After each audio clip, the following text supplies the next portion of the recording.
Hundreds of thousands of French citizens gathering in Place de la République. Some are predicting it could be the biggest march in Paris in 70 years, all paying tribute to the victims of last week's violence. I hope that at the end of the day, everyone is united. Everyone, Muslims, Jews, Christians, Buddhists, we are humans first of all. Religious solidarity, but also fear is forefront after the shootings, and joining the public march are religious leaders. Jewish in particular are voicing their calls for action after a kosher supermarket became one of the targets of the Paris violence. Nous sommes blessés. We are wounded, we are angry. We think substantial, urgent and serious measures need to be taken. Up to 50 world leaders are also expected to show their support by walking shoulder to shoulder with the French public.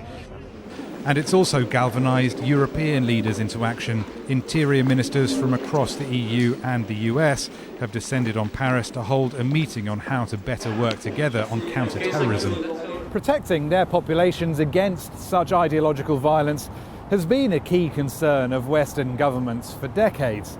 But these particular attacks have reminded European and US leaders that this is an international problem and one they must tackle together. We need to act. That is what is called for. We are taking action, but we know it's difficult and that what happened is reviving fears. Let's not be afraid. Let's not be afraid to be journalists. Let's not be afraid to be policemen. Let's not be afraid to be Jewish. Let's not be afraid to be a citizen.